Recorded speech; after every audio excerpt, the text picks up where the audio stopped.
Buenas noches, les damos la más cordial bienvenida en nombre de Universidad CEDIM.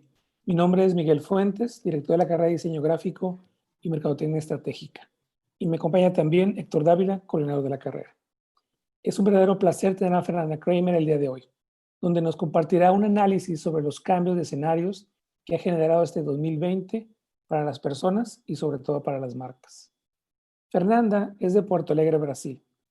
Ha trabajado en el área de comunicación durante 12 años. En este tiempo, su vínculo siempre ha sido con la planificación de marcas, con énfasis en los medios digitales y la investigación. Apasionada en aprender siempre. Además, su primer título en comunicación. Continuó estudiando la maestría en administración marketing, con énfasis en el comportamiento del consumidor. Actualmente estudia psicología como segunda carrera. Actualmente es directora de estrategia en W3 House, responsable del área de planificación, y hemos tenido el gran honor de tenerla en 2 ocasiones como maestra invitada de la carrera de diseño gráfico. Fernanda, bienvenida. Cedo la palabra. Gracias, Miguel. Gracias, Miguel. Buenas noches a todos. Gracias a todos por estar en acá. La plática que les voy a hacer hoy se llama 2020, A Work in Progress, porque estamos acá todos en octubre, casi noviembre, y tenemos la sensación de que el año no empezó aún, no es como si llegaremos a 2021, cuestionándonos qué ocurrió en 2020, ¿no? Entonces, pienso que también otra forma que podría tener llamado la plática es 2020, el año de las videollamadas, ¿no? Porque nos quedamos más do que nunca todo el tiempo haciendo videollamadas, viendo las personas solamente por las pantallas. Y fue el año en que muchos psicólogos comprendieron lo que llamaron de Zoom fatigue, que es el hecho de que nos quedamos súper cansados de todas las videollamadas que hacemos todos los días, ¿no? Entonces, para muchas personas son como 8 horas de videollamadas todos los días. Para ustedes que son estudiantes son como al menos 4 horas de videollamadas por día. Entonces, pienso que también esta imagen de una videollamada como esta es una buena referencia de qué se pasó hasta ahora en 2020, ¿no? La idea de hacer esta plática empezó la verdad, en marzo, por el principio de la pandemia, pero antes tenía una otra idea de plática, que sería una plática sobre los cambios en el retail en el mundo todo. Porque en enero me fui con algunos compañeros de W3 House a la NRF, que es una de las mayores ferias de retail del mundo, y ocurre todos los años en enero en Nueva York, hasta ahora, ¿no? Porque no se sabe cómo será la próxima edición de NRF, porque es una feria y que, como pueden ustedes imaginar, tiene siempre muchas y muchas personas en las mismas salas y hoy es un poco raro pensar en la experiencia de quedarte todo el tiempo tan cerca de gente que no conoces sin el cubrebocas, ¿no? Entonces es un poco raro pensar en un evento como ese. Pero lo que pasa es que en enero, en este evento, pude oír muchas pláticas de super personalidades del mundo de las marcas, grandes CEOs de compañías como Neiman Marcus, Nike, por ejemplo, Nordstrom. Esos son ejemplos de algunas de las cosas que me gustaría hablar con ustedes si no tuviéramos la pandemia, ¿no? Porque en enero lo que hablábamos era que, por ejemplo, más do que nunca las marcas tenían que trabajar para dar a la gente una experiencia en las tiendas físicas que fuera distinta y súper especial, pero hoy nos cuestionamos cómo se puede hacer eso, ¿no? En un contexto de COVID, ¿no? Porque estábamos allá en Nueva York súper contentos haciendo las visitas en todas las tiendas, viendo las experiencias de customización, como el caso de Nike, en la tienda que tienen en la Quinta Avenida, el caso de Nordstrom, que en la imagen en la derecha arriba pueden ver ustedes, tiene como si fuera un centro de distribución y de servicios, donde puedes sacar tus compras, las compras que hiciste online, y puedes también arreglar las ropas que compraste, todo en la misma tienda. Neiman Marcus, que hice una bellísima tienda en Nueva York, que es una tienda que cambiaba, porque ahora se cerró con las estaciones del año, no. Abajo veíamos, por ejemplo, toda una plática sobre una compañía que desarrolló una forma para que la gente pudiera comprar sus entradas para los comités para el cine virtualmente, pero no tengo mucho lo que hablar sobre eso porque todos lo sabemos, ocurrió la COVID-19. Me recuerdo de que en febrero, cuando estaba dando clases en CEDIM, hablé con los alumnos sobre estadística, ¿no? Y les llevé una materia del New York Times sobre cómo estadísticamente hablando era muy improbable que la COVID fuera tan fatal y tan seria como en hecho hoy vemos que es, pero estábamos todos como despreparados y no teníamos ningún conocimiento y aún no tenemos mucho conocimiento sobre la COVID, la pandemia como un todo. Y, en fin, todo cambió y nos preguntamos qué hacemos nosotros, ¿no? En cuanto a personas que piensan las marcas en todo el mundo, porque lo que fue extremadamente impresionante fue que marcas que estaban siendo habladas, súper bien habladas en la NRF, como Neiman Marcus, fue una marca que declaró bankruptcy, que es como si fuera un paso detrás de cuando terminas tu empresa, ¿no? Es algo que es raro ocurrir, pero es una posibilidad que tienen en Estados Unidos de hacer. Entonces, Neiman Marcus declara bankruptcy y me cuestioné porque, bien, estábamos todo el tiempo hablando de cómo es una marca fuerte, cómo es una marca que está haciendo cosas que son súper especiales, pero ¿qué marca tan fuerte es esa que después de como 2 o 3 meses de pandemia no puede sostenerse, ¿no? Entonces, me quedé pensando un poco sobre eso, sobre hasta qué punto lo que vemos en los eventos, en las pláticas de toda la gente, en hecho es algo tan fuerte y tan estable, ¿no? Y los pedidos de bankruptcy en los Estados Unidos no terminaron allá. Entonces, muchas marcas como Brooks Brothers, por ejemplo, que es una marca súper tradicional de los Estados Unidos, que está en el mercado desde 1818, también declara bankruptcy, y para que puedan comprender cómo es una marca significativa para los Estados Unidos. Estamos hablando de una marca que fue utilizada por prácticamente todos los presidentes de los Estados Unidos. Entonces, una marca tan grande no puede resistir a la pandemia. Lo mismo pasa con J. Crew también, súper tradicional de los Estados Unidos. Apple, que tiene que cerrar muchas tiendas porque se da cuenta de que no puede quedarse con tantas tiendas abiertas en medio de la pandemia porque no hay gente para comprar en las tiendas, se las abre. Por mucho tiempo no pudieras siquiera tener tu tienda abierta. Entonces, esto se cambia. Victoria's Secret también hace una declaración donde dice que se van a abandonar Manhattan porque no tienen más como quedarse allá porque para alquilar la tienda es súper caro y también no hay gente para comprar más en el momento en que optan por abandonar Manhattan. Entonces, lo que se puede ver es que si tenemos un cambio tan grande en el universo, en el mundo de las marcas, necesariamente estamos hablando también de un cambio en la forma con que las personas consumen y también un cambio de comportamiento de manera general. Entonces, las cosas solamente cambian para las marcas cuando las cosas cambian para la gente.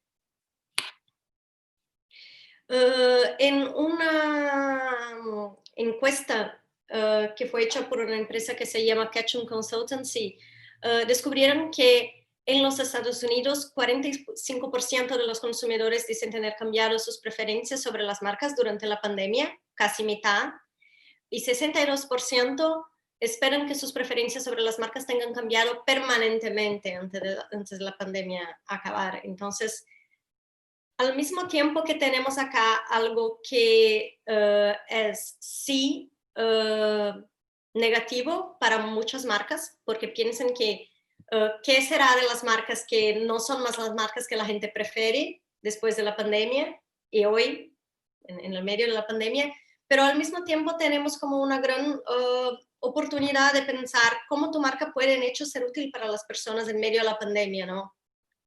¿Qué puedes hacer para que tu marca sea la marca que la gente se conecte y que admire, que se quede como fidel a ti, ¿no? En este contexto de tantos cambios, la cosa que más escuchamos en el primera parte del año fue la gente hablando sobre lo que sería el nuevo normal, ¿no? Pero, ¿qué es el nuevo normal, no? Porque nos cuestionamos, ¿tendría el mundo en hecho cambiado totalmente solamente en algunos meses a punto de que no se pueda más hablar en algo que sea normal o no? Pero pienso que ni todo cambió.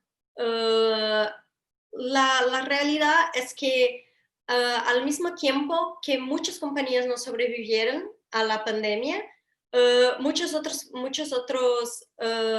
otras compañías se quedaron como más fuertes do que nunca. Y ese es el ejemplo de Amazon.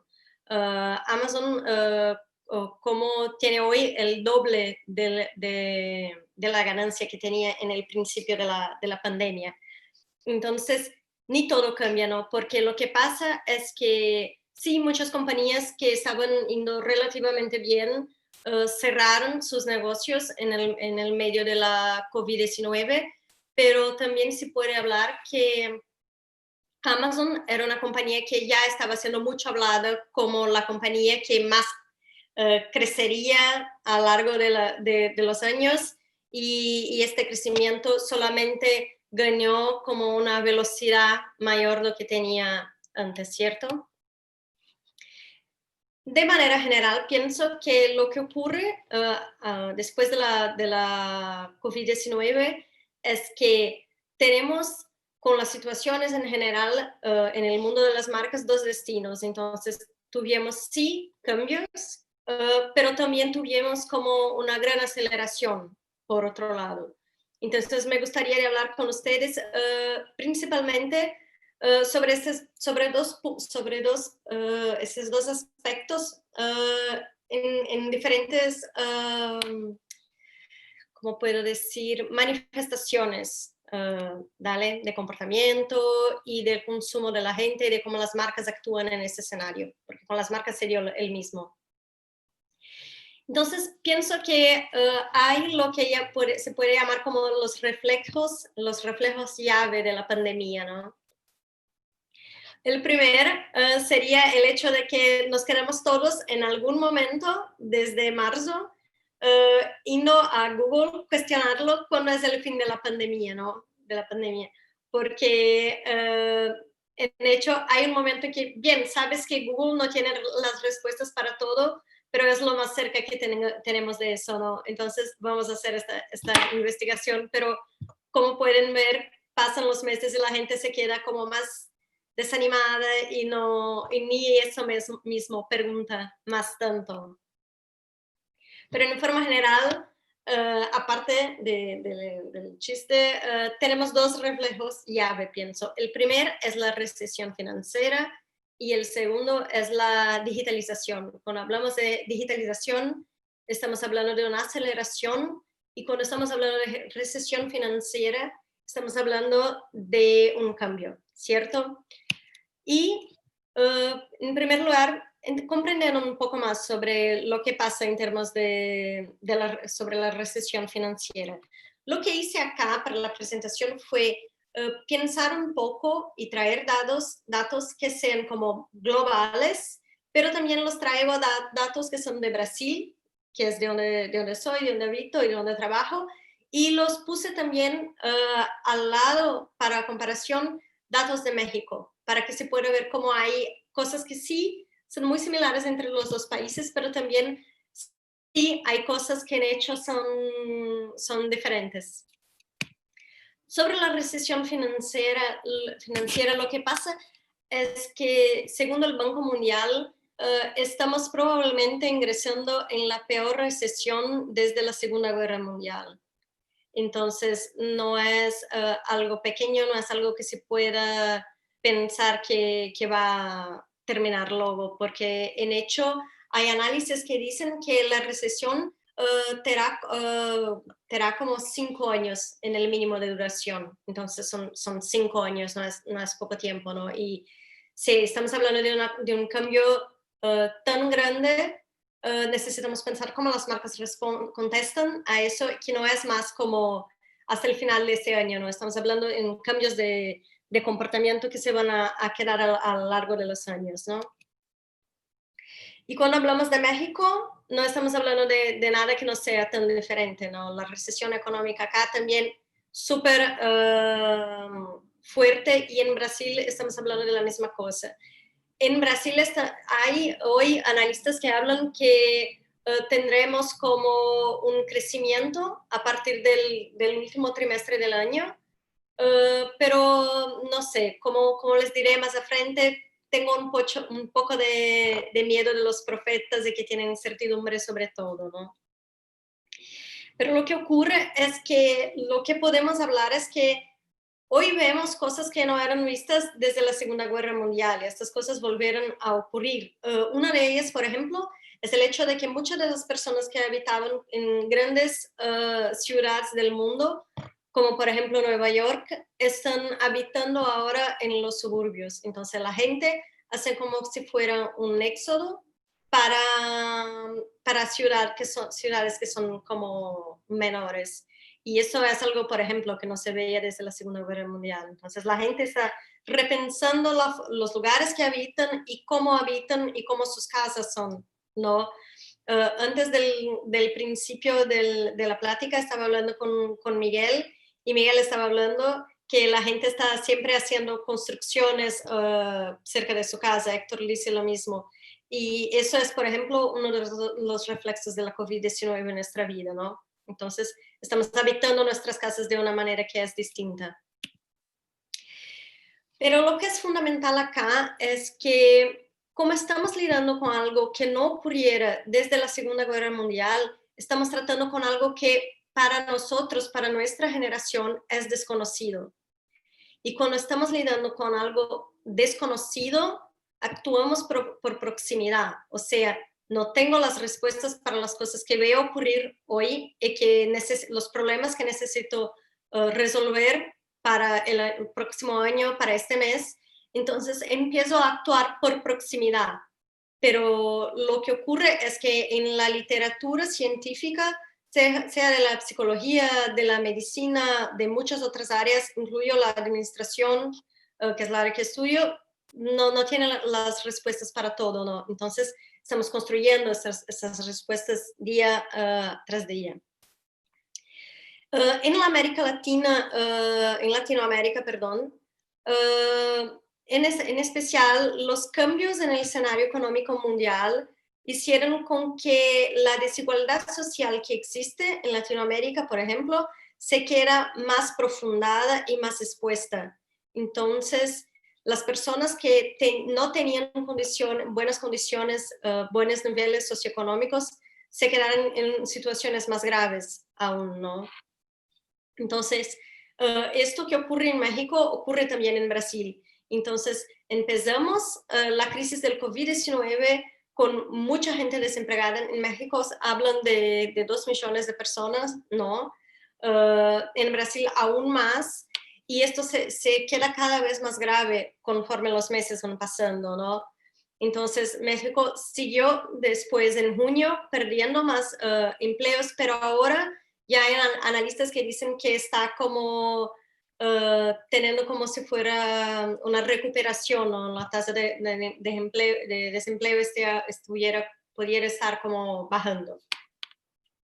En Brasil se abre lo mismo hoy, y hay un escenario acá que es súper parecido entre los dos países, que es el crecimiento del empleo informal. Pero lo que ocurre también es que las personas que están en los empleos informales también son las personas que están en más precariedad, sea en la precariedad cuando hablamos de cómo se pueden proteger con equipamientos y cubrebocas y todo, sea cuando hablamos también de la precariedad de las reservas financieras, ¿no? Y acá tenemos, por ejemplo, una diferencia entre los mexicanos y los brasileños, porque los mexicanos optaron por ahorrar más en la crisis, y los mexicanos no llegaron a la crisis de COVID-19 tan sin reservas financieras como los brasileños, porque en Brasil no tenemos la costumbre de ahorrar, de guardar nuestro dinero. Y lo que ocurre es que en Brasil, cuando empieza la pandemia de aislamiento social de COVID-19, hay mucha gente que no tiene como dónde tener un ahorro para lidiar con una emergencia, por ejemplo. Y en Brasil tenemos datos que dicen que esto se queda aún más grave cuando estamos hablando de la población negra. Entonces, acá tenemos más un ejemplo de cómo la crisis deja más evidente y profunda desigualdades sociales que ya existieron, ¿no? Y acá después tenemos otro reflejo llave, que es la cuestión de la digitalización, ¿no? Acá un panorama que ocurre tanto en México cuanto en Brasil. En Brasil la gente se quedó después del inicio del COVID-19 más tiempo en las redes sociales, y cuando estamos hablando de México lo mismo ocurre. Pero lo que ocurre es que en Brasil crecieron, pero no tanto como en México. En México, Nielsen habla de 42% más tiempo en las redes sociales en la cuarentena por los mexicanos. Y cuando hablan de sites en general, el Netflix, por ejemplo, es uno de los websites que la gente se queda más tiempo, ¿no? Como viendo películas y producciones, etcétera. Pero en Brasil estamos hablando de un crecimiento de tiempo en las redes sociales en la casa de los 19%. Es menos, pero es un comportamiento muy similar en los dos países. Y lo que ocurre también es que la gente se queda más tiempo online, pero también las personas que son como más viejas se quedan más tiempo, se quedan como más próximas de lo digital. Entonces, la gente que antes no tenía como más de 60 años, por ejemplo, y no estaba tan acostumbrada a quedarse todo el tiempo en línea, ahora está como aprendiendo las cosas que tal vez por otros motivos nunca necesitaron aprender, ¿no? Entonces estamos hablando de tener cada vez más la necesidad de marcas que estén listas para hablar con personas que son en hecho como 65, que tienen como más de 65 años, por ejemplo, y no es algo que era tan común cuando estábamos hablando de los meses antes de marzo de este año, ¿no? Y acá me quedé súper apasionada por este señor que se llama Tito Charlie. Pienso que ustedes que son de Monterrey deben conocerlo. Que es como un señor de 78 años que se convirtió en una super sensación en YouTube porque hace como recetas y es súper amado, estoy súper encantada por él. Y acá es un gran ejemplo de cómo las personas están se quedando cada vez más aprendiendo, independiente de la edad que tengan, se convierten en posibles influenciadores para las marcas también. Y acá pienso que tenemos un súper ejemplo de Tito Charlie, ¿no? Y en general lo que ocurre es que la junción de estos dos aspectos, la recesión financiera y la digitalización, hace con que la forma con que vamos a consumir cambie. Porque todo lo que hablamos de ahora adelante, sobre los cambios en la forma con que la gente consume servicios y productos y marcas en general, está con certeza, está ciertamente como sufriendo una influencia de estos dos aspectos, ¿no? De recesión financiera y de la digitalización. Entonces, un ejemplo, el crecimiento del e-commerce en todo el mundo. En Brasil también tuvimos un súper crecimiento en e-commerce en la casa de los 60% también. Y en México en especial, la gente aumenta el uso de las aplicaciones de compra, ¿no? Porque también mismo las personas que ya compraban en línea antes de la pandemia, hoy se quedan comprando más cosas, como cosas que no imaginaban comprar antes en línea. Entonces, como no vas más a, por ejemplo, comprar harina y huevo necesariamente en la tienda física, puedes pedirlas por el Rappi, por ejemplo, o por el Uber Eats. Y eso hace con que el mapa de competencia que las marcas tienen para sí se quede como ampliado. Porque si antes mi competidor, la competencia que tenía era solamente las empresas que están, por ejemplo, en mi ciudad, cuando estamos hablando ahora en este escenario, estamos hablando de del hecho de que tu competencia puede estar en cualquier lugar, ¿no? Porque se está solamente a como un clic de distancia. No hay mucha diferencia si compro de alguien acá o allá, en este sentido práctico. Pero después hablaremos sobre la cuestión del shop local, que en hecho es un reflejo de la pandemia también. Entonces acá hay la necesidad de pensar quién es hoy tu competencia, porque con certeza, con certidumbre no son las mismas personas que eran como hasta febrero. Y lo que ocurre es que también empezamos a accesar bienes y servicios de otras maneras que están ahora consolidadas, que ya hablábamos antes, pero hoy están consolidadas. Entonces, por ejemplo, estamos hablando de la telemedicina, o sea, puedo ir a un médico para que me atenda acá, en mi oficina. No necesito ir a un hospital para eso. Estamos hablando de la terapia en línea también, que mucha gente dice que quiere seguir haciendo terapia en línea mismo después de la pandemia, por ejemplo. Y hablamos también, obviamente, de la enseñanza en línea también. Entonces, esto ocurre en Brasil, esto ocurre en México, en todo el mundo. En Brasil en especial, lo que ocurre es que cuando hay la liberación para la enseñanza en línea en Brasil, esto ocurre sin que todas las personas tengan en hecho acceso a Internet o a 4G en la red pública. Y eso es el tipo de situación que ilustra como también la manera con que vamos a lidiar con la pandemia puede después tornar como más profundas ciertas desigualdades sociales que ya existen, ¿no? Porque el niño, por ejemplo, que ya no tiene acceso a la Internet, empieza a tener clases que son en línea y que no puede estar presente en ellas, bien, estamos frente a una situación que ciertamente tendrá a profundar una desigualdad que ya existe.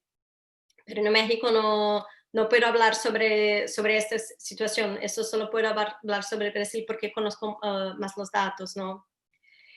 Y cuando hablamos de nuevos accesos, por ejemplo, en telemedicina, en terapia, en enseñanza, también estamos hablando de nuevas formas de accesar música y entretenimiento de una forma general. Entonces, sea cantantes, cantantes empezaron a comprender todo el poder de las lives.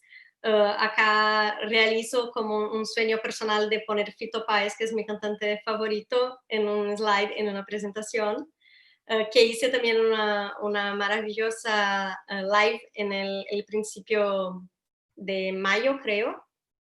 Pero también, más do que entretenimiento, la gente está teniendo como acceso a la salud, a los deportes de una manera distinta, ¿no? Todo eso en live, que era una forma que no pensábamos antes en tener acceso. Y las marcas en el principio empezaron a apropiarse de las lives, pero con un enfoque más de alcance y como de enganchar a las personas. Entonces, marcas como Levi's o Fenty Beauty empezaron a hacer como lives para enseñar a las personas sobre cómo utilizar los productos y aproximarlas de sus equipos. Pero después de un momento inicial de la pandemia, donde todas las marcas estaban haciendo lives para conectarse solamente con sus consumidores, con su mercado meta, las marcas empezaron a hacer algo que en China ya es común a mucho tiempo, que son las live commerces, que son las lives donde tienen en el mismo sistema puedes ver la live y puedes comprar los productos en el mismo ambiente si quieres. Entonces, esto es un cambio porque como les hablé antes, las marcas estaban pensando en el principio en hacer live solamente para conectarse con las personas, pero después se dan cuenta de que pueden hacer lives para vender a la gente. Y en Brasil estamos empezando en W3 House a hacer un sistema para eso, para los live commerces, por ejemplo, porque en hecho la gente ve el producto y quiere comprar el producto en hecho. No quiero necesariamente salir del ambiente en que estoy, ¿no? Entonces, hay la necesidad de un cierto desarrollo tecnológico, ¿no? Pero además de estarmos teniendo acceso a las cosas de una manera que sea distintas, los criterios que llevamos en consideración hoy para hacer una compra también cambiaron. Y se puede decir que sí, el consumo se quedó más consciente. Pero cuando estamos hablando de un consumo que se queda más consciente, estamos hablando de tres cosas en principal. No estamos hablando del consumo consciente solamente como del consumo green. Estamos hablando de un consumo que tenga un cuidado especial con la situación, que es cuestión del costo-beneficio. O sea, por lo que estoy pagando, estoy recibiendo un producto que sea tan bueno pensando por lo que estoy pagando, que es lo que llamamos también de smart buying. La cuestión de la seguridad hace parte de cómo estoy consciente antes de hacer nuevas compras y también el abordaje socioambiental, ¿no? Cuando estamos hablando del consumo de smart buying, las personas perciben que no necesariamente necesitan comprar lo producto que es el más barato, pero pueden en hecho comprar el producto que le ofrece las mejores condiciones, el mejor servicio y el mejor producto, el mejor resultado, no dado las formas con que puede pagarlo, por ejemplo. Entonces, 45%, estos son datos de Brasil, ¿no?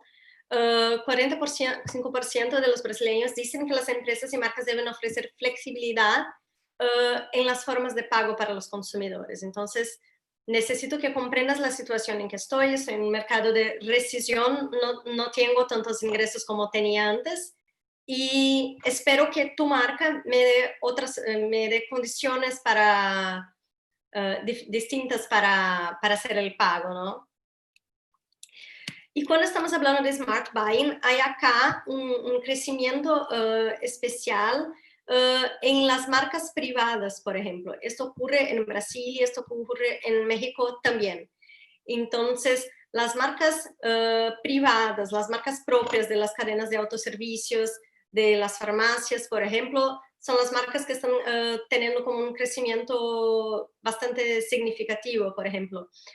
Nielsen dice que en México, cuando estamos hablando de alimentos y productos de uso doméstico, tuvimos un crecimiento de 26% en la cantidad de personas que dicen que están comprando este tipo de producto. Entonces, hoy son como 33% de las personas dicen que compran productos de marca privada, alimentos y productos de uso doméstico, y eso es 26 puntos porcentuales más que en el último año, ¿no? Entonces, es significativo, ¿no? Y cuando estamos hablando de seguridad, estamos hablando del hecho de que no vamos más a las tiendas de la misma manera que íbamos como en el último año, ¿no? Entonces, 51% de las personas dicen que piensan que las empresas deben mostrar cómo están actuando frente a la COVID-19 y ayudan a los consumidores. Y eso tiene una relación directa con la forma con que piensas tu tienda, ¿no? La experiencia en tu punto de venta, ¿no? Y esto es un súper desafío, ¿no? Acá tenemos como algunas imágenes que ilustran los cuidados que algunas compañías tienen, pero eso en especial es un desafío para las marcas que son poco conocidas, porque la gente hoy se queda como menos tiempos haciendo investigaciones en el pasillo de los supermarkets que se quedaban como en el último año. Entonces, si la persona no conoce tu marca, las posibilidades de que la persona vaya a llegar al supermercado, conocer tu marca, porque está como haciendo una super investigación, hoy son posibilidades muy menores de lo que teníamos como en el último año. Entonces acá hay una necesidad de las marcas pensar en la construcción de su conocimiento afuera de las tiendas, ¿no? Y acá hay una materia buenísima de New York Times que habla sobre las 7 maneras con que la pandemia cambió la manera con que compramos comida, ¿no? Y los 2 puntos que más me gusta son el punto de que estamos haciendo como menos viajes a la tienda y por eso estamos haciendo como tomando nota de lo que queremos comprar. Entonces es como una compra que es como, tiene una organización mayor porque no puedes quedarte en la tienda como andando sin saber qué quieres, porque es peligroso, porque tienes más riesgo de contaminarte, ¿no? Y el cuarto punto que traen es el punto de que las marcas necesitan rediseñar sus tiendas, porque tienes que tener como pasillos que sean más anchos para que las personas puedan caminar sin quedarse tan cerca unas de las otras. Entonces estamos hablando de algo que ni siempre es un cambio que se puede hacer tan rápido así, pero es algo que en hecho es necesario porque no sé cómo es para ustedes, pero para mí hoy cuando estoy en una tienda y en el pasillo hay una persona que está muy cerca de mí, me quedo como insegura, ¿no? Porque no sabes quién tiene el virus o quién no tiene. Entonces, eso es algo que también es relacionado más a la arquitectura, por ejemplo, pero es un cambio que deberá ser hecho, ¿no?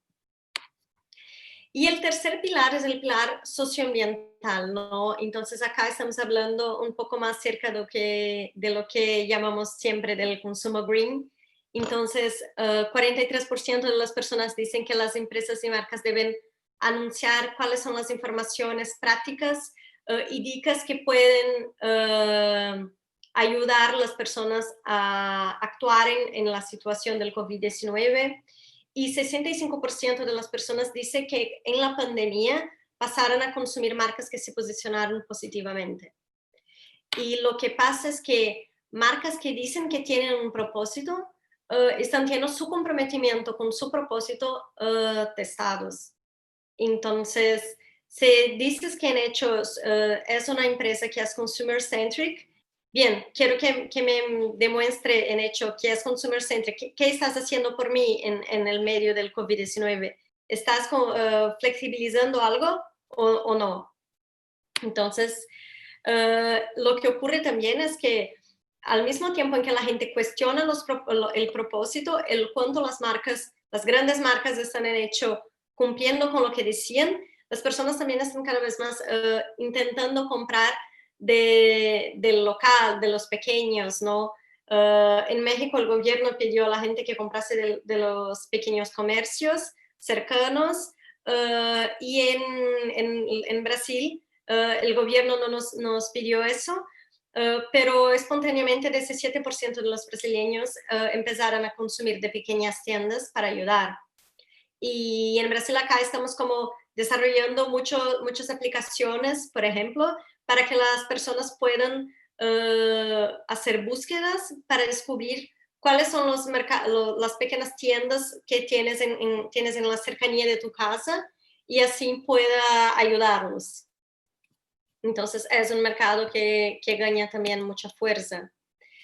Y lo que ocurre también cuando estamos hablando del consumo más consciente, más voltado más reflejando sobre los caracteres socioambientales, estamos hablando del hecho de que muchas personas están acelerando como su decisión de convertirse es ótimo, pero se tornaron veganas, ¿no? Porque por muchas razones, por las cuestiones socioambientales, de contaminación y todo, pero también por el hecho de que mucha gente comprende que si no comen, no ingieren nada de origen animal, también puede estar como evitando un segundo COVID-19, un COVID-20, por ejemplo.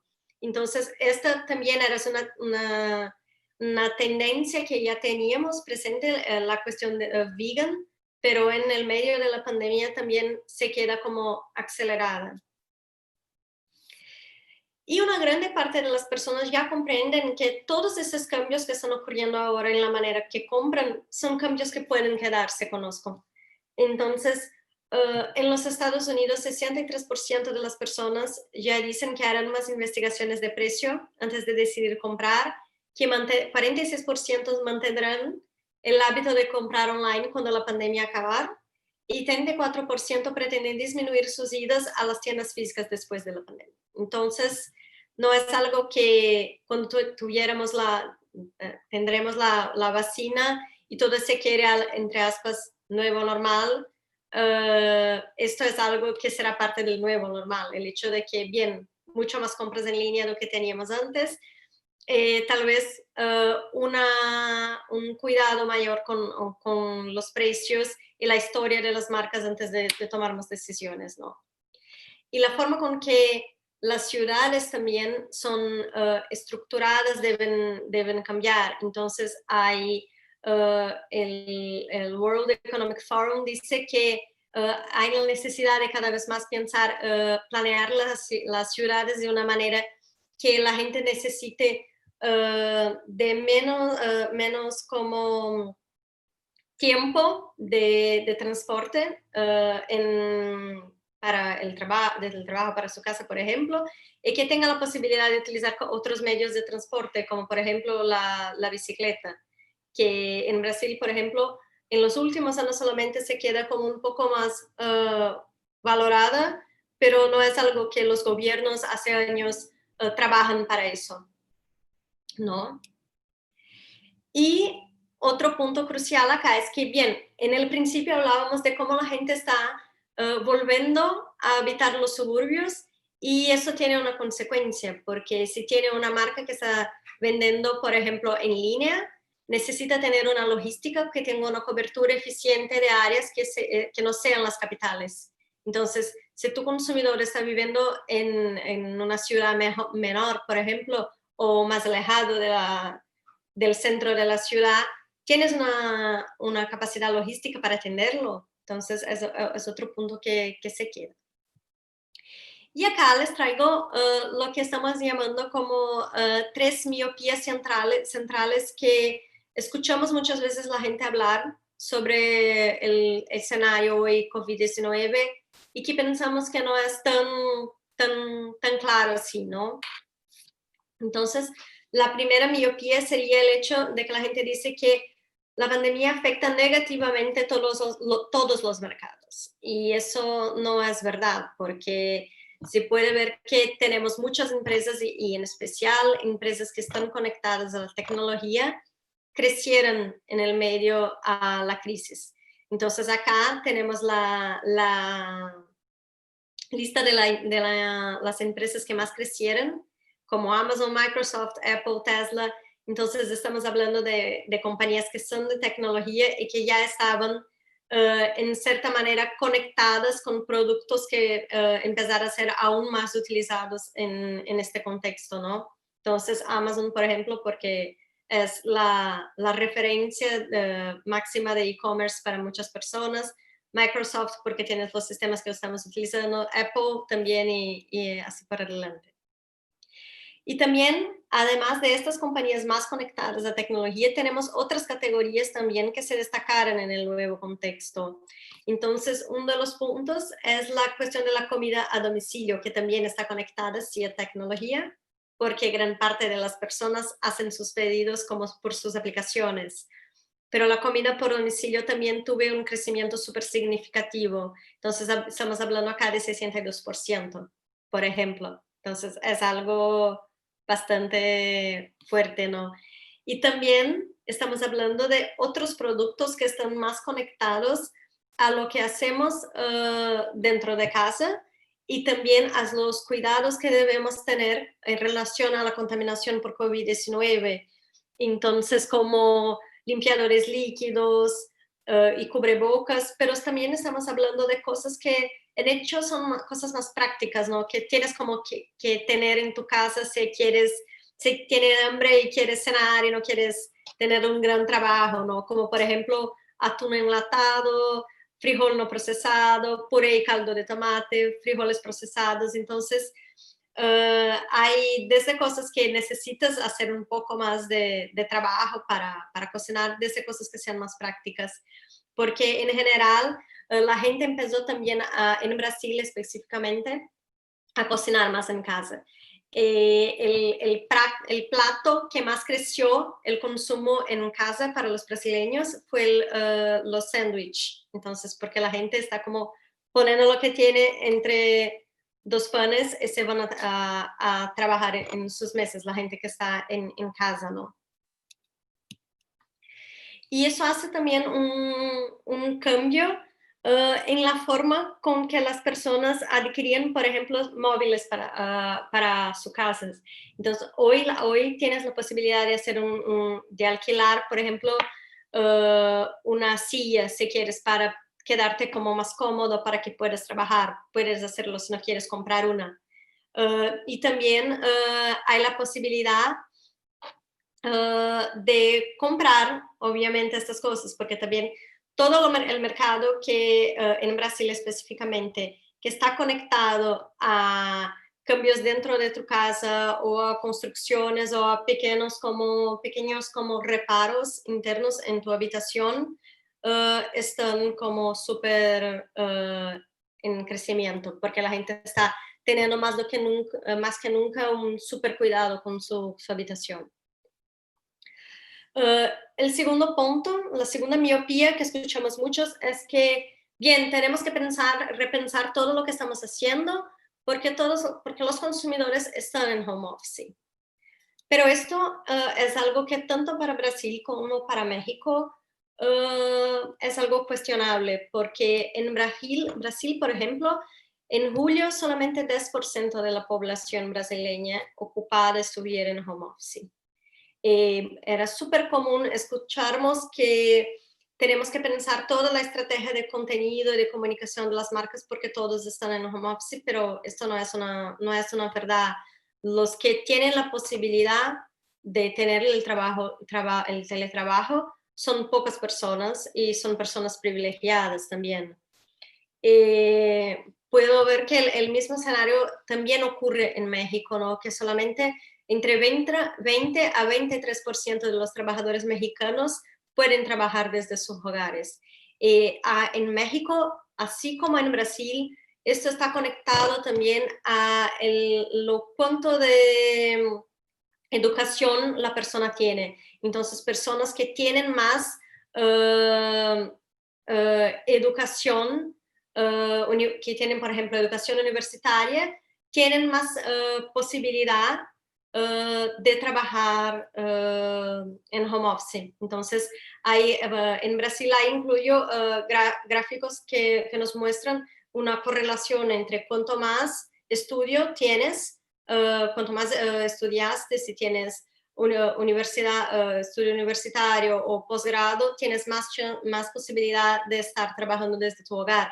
Entonces, acá estamos hablando de que el home office, en cierta manera, también es algo que marca la cuestión de la desigualdad social, porque los que pueden hacer el home office son aquellos que tienen un cierto privilegio, ¿no? En general.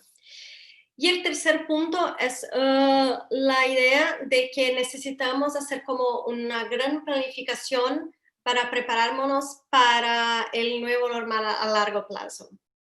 Pero acá nos cuestionamos antes de todo qué es el nuevo normal, porque no tenemos certidumbre de qué es el nuevo normal.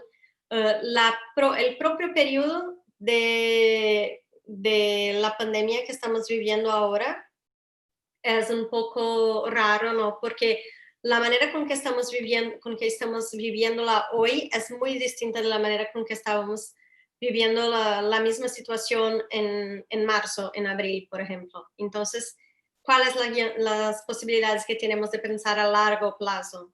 ¿No? Y asumimos entonces que tal vez el único nuevo normal posible es asumir no saber. Entonces, pienso que el COVID-19 nos enseñó que no tenemos el control de nada. Entonces, muchas veces tenemos que aprender a decir más que no sabemos contestar a determinadas preguntas y que tal vez sea mejor asumir que no sabemos que decimos que tenemos certidumbre sobre lo que tenemos que hacer, ¿no? Y en Brasil en especial lo que ocurre es que la polarización que observábamos antes de la pandemia, políticamente hablando, por ejemplo, se mantiene cuando estamos hablando de la previsión de tendencias, lo que es complicado porque tiene por un lado personas que te dicen que estamos con la economía súper acelerada y hasta el final de año estamos como retomando el crecimiento, y por otro lado tienen otros analistas que te dicen que no, que vas a tomar como 2 años para salir de la situación y volver al crecimiento. Entonces, esta polarización política también ocurre cuando estamos hablando de diferentes perfiles de análisis que la gente hace sobre el futuro de la pandemia y de las tendencias. Entonces, lo que tenemos como sugerencia es que desconfíen de los profetas, porque no tenemos certidumbre hoy de nada. Por fin, resumiendo, ¿qué son los takeaways de la plática? Tengo 2 minutos, aún voy como a hacer súper rápido. Entonces, el primer es trabajar con la posibilidad de cambio, siempre junto a la visión de largo plazo. Entonces, puedes pensar a largo plazo, pero necesariamente tienes que estar haciendo como pequeños sprints de planificación. Entonces, acá estamos hablando de métodos de investigación que funcionen a corto plazo también y sprints de planificación que existan además de la planificación anual, porque el riesgo que tenemos si hacemos hoy en octubre, noviembre, una planificación para una marca para todo el 2021 es arriesgado, es grande.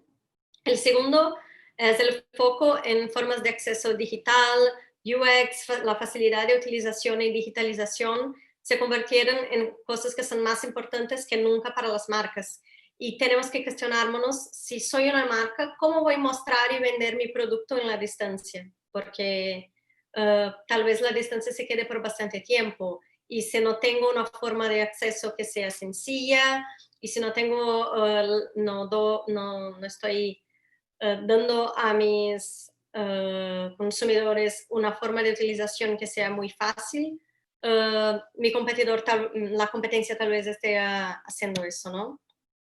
Entonces, acá es un ejemplo de compañías del sector de los coches, de los automóviles, que están como haciendo tentativas de pensar cómo se puede experimentar, tener la experiencia de un coche nuevo a lejos, a distancia. El tercer punto, recordarnos que el mundo no está en home office.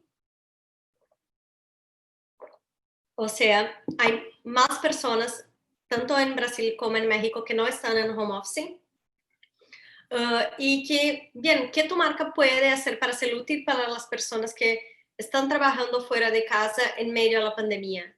¿Qué puedes hacer por ellas? Porque no son la mayoría de las personas, son justamente las personas que están trabajando fuera de casa, que no están en home office. Nosotros que estamos en home office somos una parte muy pequeña de las personas en Brasil y México. Cuarto punto es cuidado con la guerra de precios, porque si el consumidor está haciendo más investigación sobre los precios, pero no debemos necesariamente pensar que una marca debe necesariamente estar solamente focada en rebajas y esto le da como la garantía de salirse súper bien en el contexto actual. Esta necesidad de pensar tu precio, pensar las formas de pago, adaptarse a tu consumidor, no excluye la necesidad de construir marca, porque lo que les hablé sobre los consumidores que están más conscientes también tiene una relación con la marca y el propósito, el cuán consciente tu marca es sobre el medio ambiente, por ejemplo. Quinto punto, la conexión con los negocios locales, la posibilidad de vender directamente para el consumidor, principalmente para marcas que ya sean conocidas, es una gran oportunidad para la industria. Entonces, la industria puede tener en el día de hoy la posibilidad de vender sus productos directamente para el consumidor, sin un intermediario. Pero esto es algo que ocurre solamente para las marcas que ya sean conocidas, porque si la gente no conoce tu marca, es una industria y quieres venderla directamente, se queda un poco más difícil, pero si es una marca consolidada, tiene acá una oportunidad quizás de hacer una venta directa para tu consumidor. Otro punto, la necesidad de tener una estrategia para construir tu marca en marketplaces. Entonces, si por ejemplo es una marca del sector de alimentación, estarás presente en Rappi, estarás presente en Uber Eats, pero ¿cómo puedo saber que es siempre la misma marca y que tienes la misma cara y el mismo visual en todos los marketplaces? Entonces, esto es una necesidad que Nike ya nos había hablado sobre en la RF y que hoy es más actual que nunca, ¿no? Y hasta para marcas más chiquitas, ¿no? Punto 7, con la expansión de tiendas al alcance del consumidor por medio de la digitalización, es importante repensar el mapa de competencia. Entonces, ¿quién hoy puede ser de tu competencia y que no era en el último año, por ejemplo? ¿A quién tu consumidor puede accesar hoy que no accesaba antes, por ejemplo? Entonces, tus competidores, ¿tu competencia es aún la misma o hay más gente que es parte de tu competencia hoy? Y el 8 punto, que es en un contexto donde las personas eligen marcas que sean marcas más sociales y que estén más preocupadas con el medio ambiente. ¿qué tu marca puede enseñar para las personas? Entonces, es como un desafío que estamos haciendo acá para nuestros clientes, que es, en este contexto, ¿cómo nosotros podríamos, como marcas, ayudar y enseñar para nuestros consumidores en un contexto tan difícil? Entonces, ¿cómo podemos enseñar? Pero más que todo, la pregunta que hacemos para nuestros clientes y para nosotros todo el tiempo es cómo tu marca puede, en hecho, ser útil para las personas en un contexto como esto, ¿no? Y acá es esto. Vamos a pensar juntos. Muchas gracias. Creo que pasé como 5 minutos del tiempo. Está perfecto, no te preocupes. Muy bien, chicos. Fernanda, como siempre, un placer escucharte.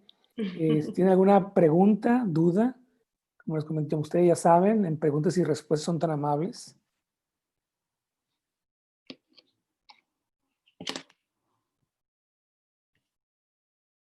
Bien, vamos a ver. Dana, una pregunta. ¿En qué es mejor enfocarse? ¿Los problemas de unos meses en adelante o de unos años en adelante? Qué buena pregunta, ¿no? Porque el ideal le diría que tienes que hacer los dos, pero no pienso que es posible. Tal vez diría hoy que la cuestión es que sí hay una necesidad de pensar en primer lugar a corto plazo, porque como estamos viendo en el principio de la plática, muchas compañías que estaban como súper bien no van a resistir a este contexto. Entonces, tal vez en primer lugar necesites sí pensar a corto plazo los problemas de hoy, porque quizás si no piensas en la necesidad que la gente tiene hoy y que la sociedad tiene hoy y que el ambiente tiene hoy, tal vez no estés acá para los años que van a llegar. Entonces, lo que diría a un cliente es eso, vamos a pensar ahora en los problemas de hoy y después pensar en el futuro. Pero la única cosa que como me quedo un poco preocupada es que si una marca comprende que para solucionar un problema de hoy necesita no estar siendo correcta y preocupada ambiental y socialmente hablando. Entonces pienso que eso no es como una posibilidad hoy, pero tal vez empezaría así por corto plazo porque no tenemos más certidumbre de cuáles son las marcas que estarán hoy que estarán como en el próximo año acá. Gracias, Fer. Lore Por nada. Martínez, ¿cuál es la mejor manera de emprender durante la pandemia? Pienso que la mejor manera hoy es empezar pensando si lo que tienes a ofrecer a la gente, en hecho, es algo que la gente ve valor. Y cuando hablo de valor, no estoy hablando de valor financiero, obviamente. Estoy hablando de, tienes una oferta, tiene algo que puedes ofrecer a la gente que se conecte con una necesidad que tengan. Y en segundo lugar, lo que pienso, la pregunta es, sí, si tienes un producto, un servicio que es relevante para la gente, es si puedes hacer con que la gente tenga acceso a eso de la manera más sencilla que sea posible.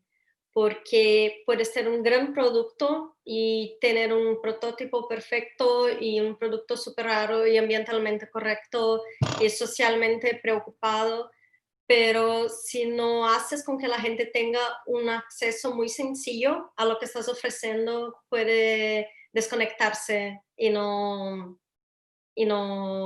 sobrevivir a este momento. Entonces pienso que son las dos preguntas. Si lo que tienes en algo en hecho si quieres emprender, la oferta que tienes a hacer es algo que en hecho tiene valor para la gente, si conecta a una necesidad de las personas, entonces más que nunca escuchar a la gente, hacer investigaciones y después ofrecer eso en una manera que sea sencilla. Y esto pasa por sí estudiar diferentes tecnologías, diferentes intermediarios de aplicaciones que puedes usar tal vez como un intermediario entre tú y tu consumidor. Muy bien, gracias, Fer. Mónica Alejandra Villa Noriega tiene 2 preguntas. Perdóname, una pregunta. ¿Cuál es el modelo de negocios que más nos recomiendas al vender nuestra marca? Es que cuando hablas de modelo de negocio, es que cuando hablas de eso me vienen muchas posibilidades. Me gustaría saber si tengo como conocer un poco más de qué es tu marca, qué imaginas para que pueda comprenderlo, ¿no? Porque cuando estamos hablando de modelos de negocios hay una infinidad de cosas, entonces depende también de cuál es tu producto, cuál es el servicio que quiere ofrecer, ¿no? Ok. Y Dayana de la Mora, ¿consideras que nos podremos reponer económicamente? Es una pregunta. Sí, pienso que sí, pero soy un poco más pesimista y para mí es algo que tomará más años, porque las primeras declaraciones del Banco Mundial hablaban de algo como 5 años de recesión. Y no pienso que será de recesión 5 años, pero lo que veo es que la gente que es pobre y que estará sufriendo más con la recesión son personas que si los gobiernos no tuvieran una actitud para favorecerlas y darles como ingresos existenciales de emergencia, son personas que no van a demorar muchísimo para recuperarse. Entonces, para mí, sí vamos a recuperarnos, pero pienso que los gobiernos, todos, por más liberal que sea el país, tienen un papel crucial acá de ayudar a la gente para que la gente tenga el mínimo para sobrevivir, porque de nada sirve pensarmos en cómo vamos a hacer con que la economía y las marcas sobrevivan si no pensamos en las personas en primer lugar. Entonces pienso que sí, vamos a recuperarnos, pero tenemos mucho tiempo y tenemos la necesidad de tener como una intervención estatal para ayudar a la gente. Esa es su segunda pregunta, ¿cuánto tiempo nos tardaríamos? ¿No? Obviamente. Y otra pregunta, Esteban Fuentes, ¿qué opinas del uso y búsqueda de poder crear estas experiencias más físicas con la ayuda de herramientas como VR o realidad aumentada? Pienso que serán cada vez más útiles y acá tenemos un ejemplo también para mí de aceleración, porque cuando estamos hablando de VR o AR son herramientas y tecnologías que estamos escuchando hablar hace como 5, 10 años, 10 años creo. Pero cuando tienes en hecho la necesidad, es que la gente empezará a ver toda la posibilidad que tienes como de utilización de herramientas como esas. Entonces pienso que serán más que nunca utilizadas y el contexto en que estamos es un contexto perfecto para la aceleración de la utilización de esos recursos por las marcas, porque hoy en hecho es una cuestión de seguridad, ¿no? Muchas veces tener acceso a una experiencia, a poder ver un producto antes de comprarlo, sin que tenga riesgo de contaminación. Entonces pienso que están súper padres y que van como a acelerar, tendrán su aceleración fortalecida en el contexto actual. Luego, Ilham Zafar Chávez dice, me sirvió mucho, me deja mucho que pensar. Aprendí mucho. Gracias por darnos tu tiempo. Yo que agradezco a vos. Vamos a ver, otro Esteban Fuentes dice, el hecho de que ahora hay más elementos que tomar en cuenta en la creación de experiencia y que sean más conscientes y seguras por temas de la pandemia, llegando a temas como arquitectura, industrial o moda, llega a afectar o sea más beneficioso el hecho de tener un enfoque más 360 en la creación de una marca. Pienso que sí serán como áreas súper impactadas. Y la necesidad de pensar la experiencia de las personas pienso que será aún mayor, porque lo que ocurría es que estábamos todos mucho acostumbrados con la idea de que, independiente de la categoría en que estamos hablando, las personas experimentaban un servicio de determinada forma, un producto de determinada forma. Esto ocurría en los medios en línea, esto ocurría en los medios offline, y estaba como todo súper establecido. Pero pienso que cuando tienes un cambio tan grande como eso, necesitas empezar a pensar del cero, ¿no? Entonces, pienso que cosas que antes escuchábamos como, no, esto ya más podrá ocurrir porque a la gente les gusta ir a la tienda o les gusta a experimentar, les gusta a ver el sitio donde estamos construyendo su departamento. Bien, tal vez hoy no es una cuestión de que la gente prefiere o les gusta, la gente no puede, entonces tiene que pensar todo con las restricciones que tenemos. Entonces pienso que es un momento en que muchas creencias son como eh, terminadas y es la obligación de pensar en el consumidor en el centro de todas las tomadas de decisiones es fundamental y es algo que la pandemia va a enseñar a la gente. Porque Gracias, Sara. si no estamos pensando, no logramos. Dayana de la Mora, ¿cuáles medidas decidiste tomar a causa de esta pandemia en los hábitos de salud y alimenticios? Yo personalmente Sí, me torné vegana en el proceso hace 4 meses. Era algo que quería muchos y muchos años y siempre pensaba que no podría hacerlo y ya estoy haciéndolo hace 4 meses.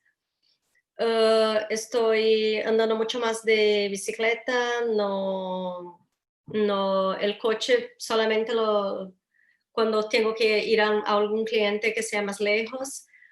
Uh, y en el principio tuve como un momento inicial como de más consumo, pero después me quedé como, ¿para qué todo eso? No, ¿por qué necesito de un vestido nuevo si no voy a salir de casa?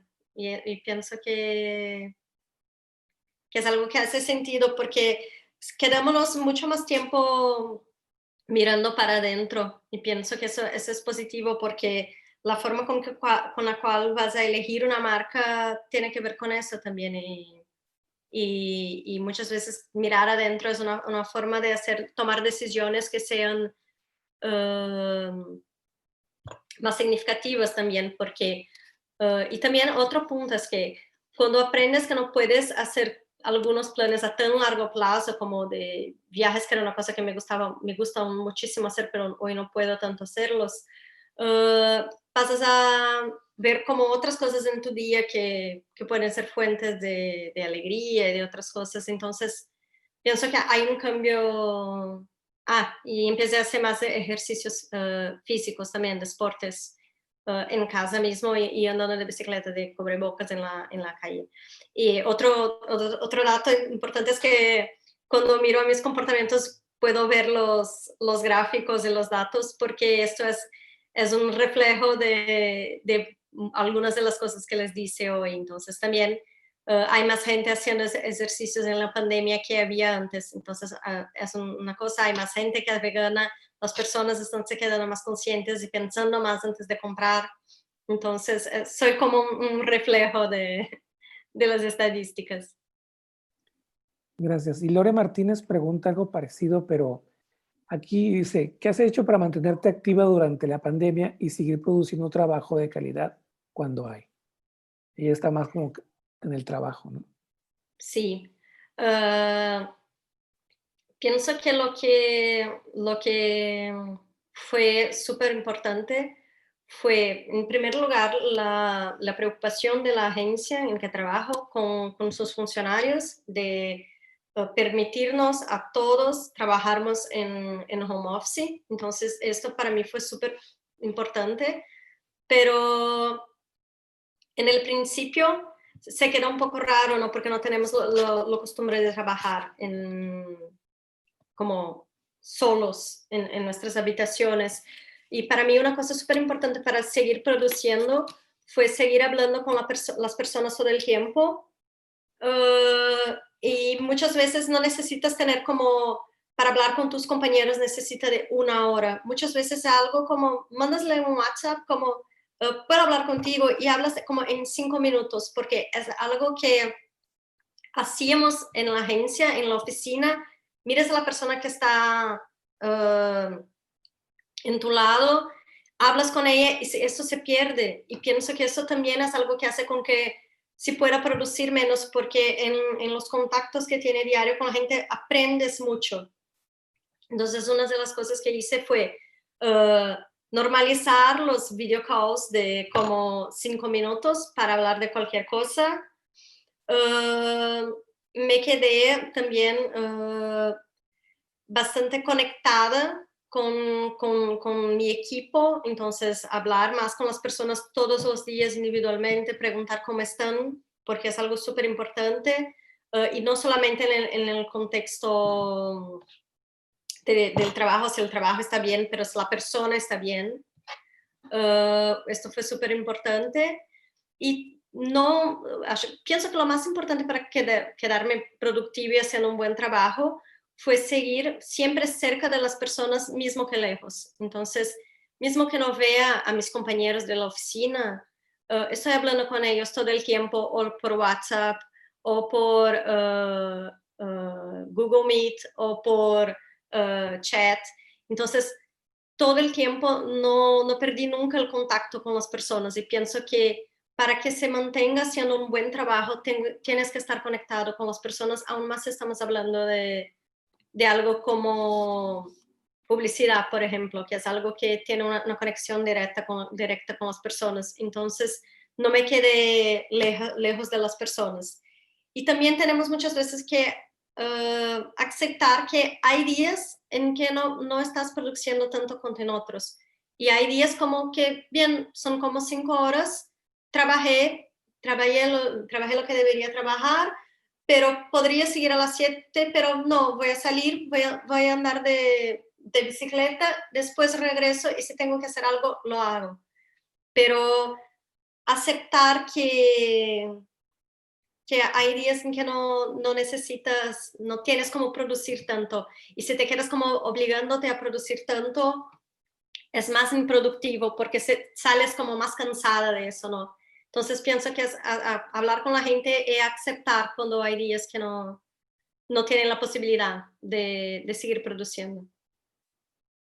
Fue un síntoma de todos, ¿no? Al inicio de la pandemia. Sí. Una pregunta más. Desde tu perspectiva, ¿qué marcas consideras que supieron adaptar su identidad para conectar con la gente en tiempo de pandemia?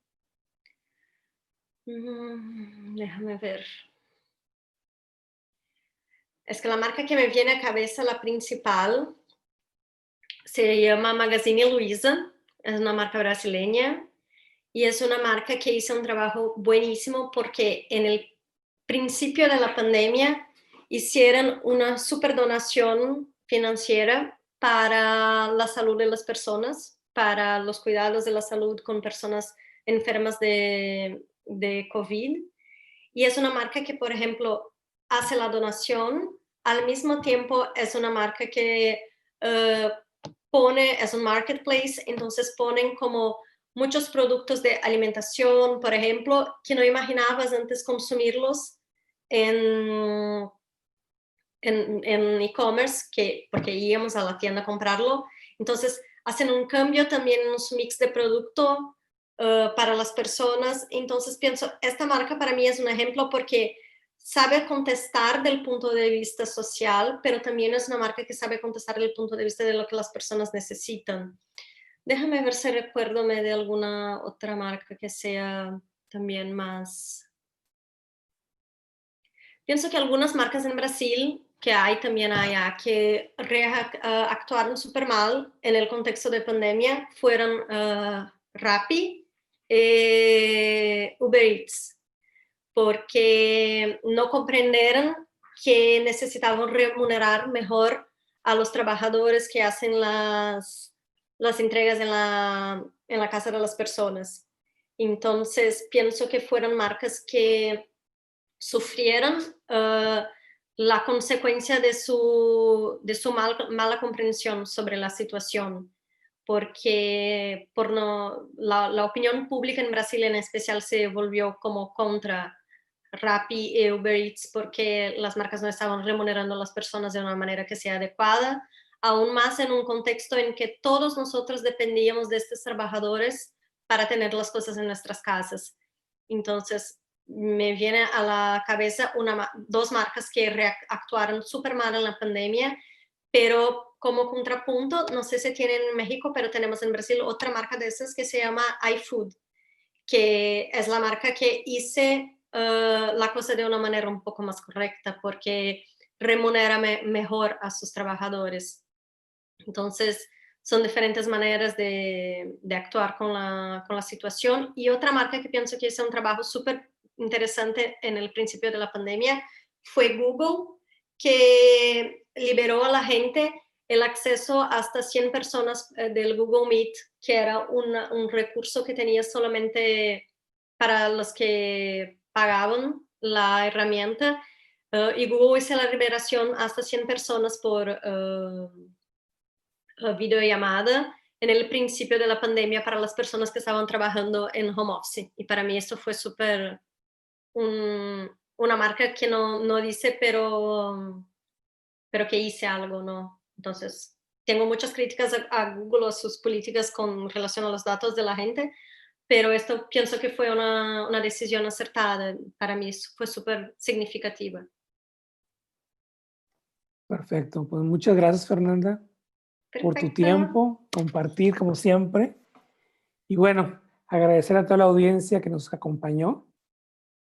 Y bueno, les comento que todavía tenemos por ahí unos 4 webinars de la universidad que vamos a estar dando en las próximas semanas. Y pues bueno, como siempre, agradecidos con todos por su presencia y por las Muchas preguntas. gracias a vos. Y gracias, Héctor. Muchas gracias a todos. Gracias, Fernanda.